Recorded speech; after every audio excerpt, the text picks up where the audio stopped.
is up, Wrestling Alert Nation? I'm your host, Jack Southall, and let's get right into the review. That's right, we're here to talk about Clash of Champions 2016, the first ever Raw exclusive pay-per-view that WWE kept saying because screw Bad Blood 2003. But yeah, this is the first Raw exclusive pay-per-view of the new era or something like that, and honestly, it was a bit underwhelming. Nothing really exciting happening. I'm not saying it was a bad show or anything, but overall, when you compare it to the grand scheme of things, it wasn't that impressive of a show. There was a lot of good wrestling and a lot of good matches, but overall, nothing too exciting or something that makes me say, oh, I gotta watch Raw next week. So yeah, let's just not muck around. Let's get straight into the show. The pre-show match was Alicia Fox versus Nia Jax. I didn't see the pre-show or the first 45 minutes of the show. I was at work and all that. And I believe Nia Jax beat Alicia Fox easily, so surprise, surprise there. But we'll get into the actual show, so we will talk about the very first match, which is for the Lightbulb Tag Team Championships, if you are Leafy. And that's the New Day taking on Luke Gallows and Karl Anderson. And so New Day pretty much do the whole shtick and how they're about to reach 400 days as your WWE World Tag Team Champions, and pretty much, and then they talk about how someone wants to break them up, like Brangelina, and they ask who, because it's got them on the new shirts now, and that's Gallows and Anderson, and Xavier pretty much says that they're the type who fart on crowded elevators and all that, and they do the New Day Rock thing. So we get into the match, and it was alright tag team match. It was a good way to start off the crowd. The crowd was really, really hot when the New Day came out. They were going crazy for them, and they booed Gallows and Anderson, so they were really, really into this. So some of the things I saw, Anderson catched Kofi in the air with a spine buster, which was pretty cool. Big E hit the big ending, Gallows broke it up. And pretty much Xavier used Francesca while the referee was distracted. Kofi and Big E hit their big finishing move to retain the tag title. So nothing really that exciting to see here. It was an alright tag team match. I did feel like Gallows and Anderson, this would have been a perfect time for them to win the Raw tag team titles. But how long until the New Day are going to hold on to those belts, man? I mean, I think they've held it long enough. I don't know what now. This is a theory I think they might do. I think they want to go past 434 days to kind of go past CM Punk's reign. You know, maybe that's just me being a crazy fan and WWE being crazy about CM Punk, but I might have a feeling that's what they'll do. But yeah, anyway, New Day retains. Hopefully Gallows and Anderson win those belts eventually, or they give it to a new team, because yeah, I don't think New Day needs the belts anytime soon. I think they're more than enough with them. So then we get to the Cruiserweight Championship match between TJ Perkins and Brian Kendrick. And very fun match. I really, really enjoyed it, actually. TJ Perkins had a really cool 8-bit theme song when he came out. He hadn't used it in the Cruiserweight Classics. It was brand new, which was cool. And a lot of submissions in this match, I will say. There were knee bars. There was a Muda lock. There was this move where Kendrick was holding back his arms, and he was driving his knee into the back of TJ's head on the ground. There was a double chicken wing into an atomic drop, which was pretty cool. And there was this awesome spot where I think Kendrick was leaning on the ropes, and TJ did a Hanukkah runner on Kendrick, and they go on the outside, which I thought was awesome. But how it all ended, Kendrick tried to hit a Captain Hook submission, but TJ got out of it. He ended up locking in the knee bar. Kendrick taps out, and TJ Perkins retains the Cruiserweight title.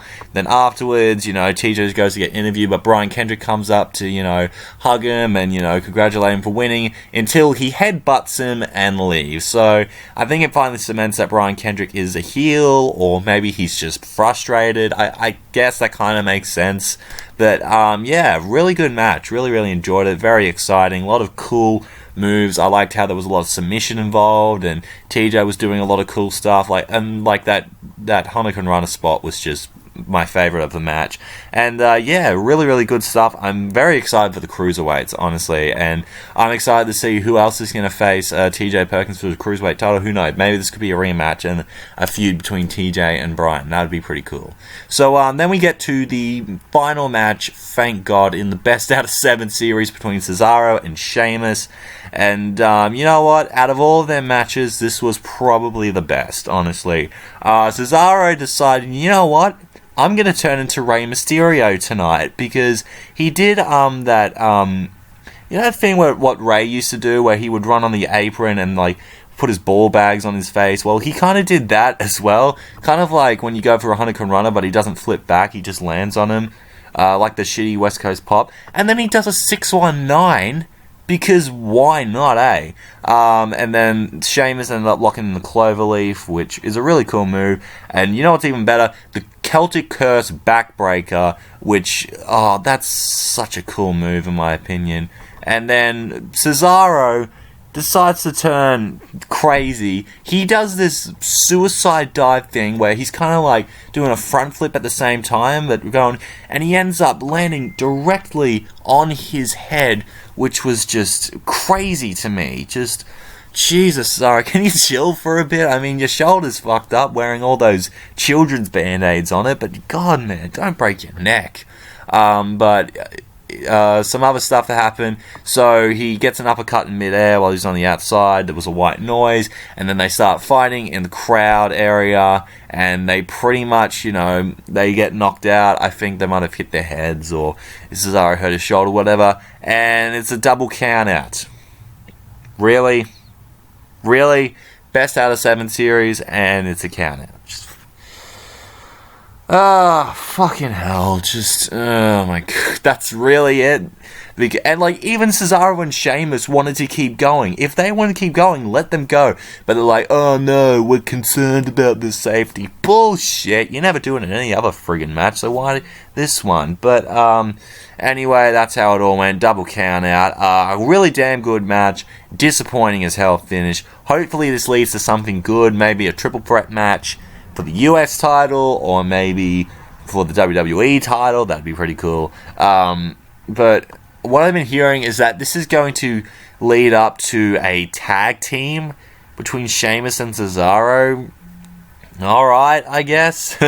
More teams, the merrier. And I think they could make a pretty cool team, but I want Cesaro to have a go at the Universal title, man. I think he deserves it, but oh well, this is what WWE thinks they need to put them in, so yeah, good job WWE. Overall, liked the match, did not like the finish.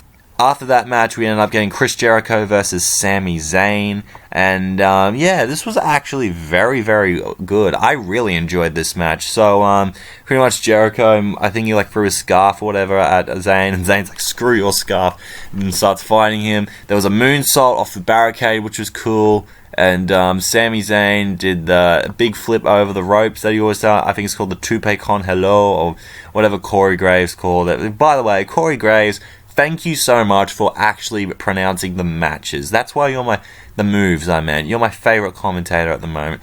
He did a middle rope tornado DDT thing that he always does, and Jericho had a really bad sell of it. There was a thing where Sami went for the hula kick. Jericho moved. He had an exploded suplex. He mixed again, and then he locked in the walls of Jericho. And I thought for sure that he was going to tap, but no. Sami Zayn hits a Blue Thunder Bomb, but all of a sudden Jericho hits Code Breaker and wins the match. So I kind of wanted Sami Zayn to win, but I'm sure Jericho was fine with winning as well. And I think Sami doesn't look, lame at this. He looked really, really good in this match. Put out a lot of great moves and stuff I hadn't really seen him do before, honestly. And yeah, this was very, very well done. And this might be my favorite match of the night. I'm not too sure. I'll have to talk about the other ones, sort that one out. But yeah, I really enjoyed this match and all that. And I don't know if this is going to lead to a feud between Sami Zayn and Chris Jericho. I think they're just going to move on to different things now. But it'll be interesting to see what happens with Chris Jericho. I'm guessing he's going to do something with Kevin Owens. So spoilers for later on. And as for Sami Zayn, who knows with him, man. Then we had a backstage segment with Seth Rollins, and pretty much, no, actually Kevin Owens was talking shit about Seth Rollins, man, and saying that he is the mistake and not the man in WWE, so I'm pretty sure Rollins didn't really enjoy hearing that. So then we get to the Raw Women's Championship triple threat match between Charlotte, Bayley, and Sasha Banks. During the starting bit, Bayley and Sasha kind of squared off, which was really cool, and they fought off for a little bit. And pretty much Bayley also hit like a crossbody on both of the chicks during the match, which was really cool. And yeah, these three girls had a fantastic match. Really, really enjoyed it. There was some flying knees off the apron by Sasha onto Bayley. And then pretty much Sasha just slapped the piss out of Charlotte or Bayley with some terrible offense. Reminds me of Jenna Maraska and Charmel. Remember that match from TNA back in 2009? Oh my god, don't watch it. It's like the worst women's match you'll ever see in your life. But it was a cool bit. Charlotte did a moonsault on both the chicks while they were laying down, which was really awesome. There was a natural selection, and then there was a bank statement locked in by Sasha, but Dana had to break it up. Good on ya. Bank statement again. Sasha kicks Dana away, but Bayley ends up breaking it up. And then she does it to Bayley, but then Charlotte breaks it up. But, of course, Charlotte ended up getting the win by hitting a big boot to Bayley and winning. Is that a new move now? Like a knee or a boot or whatever that is? Because that seems to knock out all the divas. So, did I say divas? Women. There's no such thing as divas. I mean, WWE have just smacked that in our face for like the last 15 years. So if I keep calling them divas, that's probably why. But Charlotte retains the Raw Women's title. Probably the best match of the night. Really, really enjoyed it. Those three girls just... they're the best in the company right now, in my opinion. Charlotte, I think, is doing a much better job as a heel right now. Sasha still kicks ass, and seeing Bayley on the main roster is just awesome. So I'm actually kind of glad that they kept the belt on Charlotte. I think it's going to go down the line against... I hope they... you know what I would like to see? Charlotte versus Sasha Banks inside Hell in a Cell. How fucking cool would that be? It probably will not happen, but I would love to see WWE do something like that, because that would be friggin' awesome, in my opinion. But they'll probably do Charlotte versus Dana Brooke, and Dana will snap at Charlotte, whatever, because it's going to happen eventually. We all know it's going to happen. But yeah, Charlotte retains the Raw Women's title, and yeah, good for her. Then we get to Rusev taking on the Big Top Dog Roman Reigns for the United States Championship. After the match the three women put on, it's kind of lackluster a bit. It wasn't that good, honestly. I mean, yeah, it was alright, but it wasn't that exciting. The crowd wasn't really into it that much. They were pretty much fighting on the outside the majority of it, and pretty much Rusev blocked the Superman punch, but then he had another Superman punch. Rusev tried to lock in the accolade, but Roman got out of it and hit the spear. Lana tries to break up a pin during this, but the ref is all like, get out of here, and all that. And then what I just found out, the move where Roman runs up on the apron and kicks the dude in the head, apparently that's called the drive-by. Okay, so Roman's gone all gangster now. Okay. But pretty much Rusev hits the accolade again. He tries to lock it in. It might seem that Roman's not going to make it, but of course Roman gets up. He's using the strength. Look at the power of Roman Reigns. Hits the spear. 1, 2, 3, and fuck you, WWE Universe, because the Big Top Dog is the United States Champion. Oh my god, why? I guess it's not that bad. I mean, at least it's not the Universal title, so we can't complain that much. And hey, maybe this could do Roman some good. Maybe that can change his shit character or something. Hey, because John Cena had the US title and he was fucking awesome with it. So, might do good for Roman Reigns. Hell, he might even only hold it for like 1 day or something. You never know with the bookers of Raw. But if he's going to wear the US title, at least when you get a vest, when you have he had like an orange trim tonight, make it a red, white, and blue trim. That's all I'm asking, because, I don't know, it looked pretty cool. But so, yeah, Roman won the belt, and congratulations, you piece of shit. Then we get to the main event, which is Seth Rollins versus Kevin Owens for the WWE Universal Championship, and I thought it was a good match. Very, very good match. Did not enjoy it as much as some of the previous matches, but still, I thought this was okay. Pretty decent match. So there was a lot of offense between the two. One bit I do want to mention, Kevin Owens, you teasing little bastard, tried to tease the package pile driver, but then he was like, oh, nah, because Seth got out of it. Hit a couple of cannonballs. There was a gut buster from the top rope and a frog splash. Jesus. And there was a bit where they were near the announce tables, like the Smash announce tables and all that, and Kevin just says, suck it, because now he's aligned with Triple H, and he does that thing, the running senton. Well, Seth Rollins misses, he moves out of the way, Owens misses, and he just gets slammed through the announce table, which was crazy. And then Chris Jericho interferes, and then we get like this package powerbomb thingy-majiggy, and then Seth Rollins tells Kevin Owens to suck it, hits the pedigree, but Jericho puts KO's foot on the rope, and so Seth Rollins is like, what the fuck? Then we get a ref bump, which is just awesome. Pop-up powerbomb, which gets reversed into a pedigree. Of course, the ref was not going to come out and help. But he ended up, while the referee was still down, he had a suicide dive onto both Kevin Owens and Chris Jericho. And then Stephanie McMahon comes out with another referee. And then the referee is checking up on the other ref, which, why the fuck are you doing? Leave him alone. You know, referees die when they get like one little touch on them. So Seth's like, what the hell are you doing? He gets hit with a pop-up powerbomb and Kevin Owens retains the championship. So, I feel like the feud between Stephanie McMahon and Seth Rollins is going to get much more heated as it already was. Because going into this, Seth Rollins kind of questioning Stephanie McMahon. He's like, did you want me to lose the WWE title? And she even admitted, it's like, hey, I had nothing to do with it, but I wanted you to lose that title because Kevin Owens is the man. But I think this is going to lead to a really, really cool storyline in the future. I feel like Owens and Rollins are going to have another match inside Hell in a Cell. I can just see that now. Man, that'd be an awesome match, though. Rollins and Owens inside Hell in a Cell. That's going to be fucking killer. Pretty damn good main event. But compared to some of the other matches, wasn't that good. And that's how we ended the show. My match of the night, in my opinion, has to go to the three women, Charlotte, Sasha Banks, and Bayley for the Raw Women's title. Most fun I had during the whole night. My favorite personal match. I thought these three girls went out there and had a really good showing. But also props to TJ Perkins and Brian Kendrick for having a really damn good match.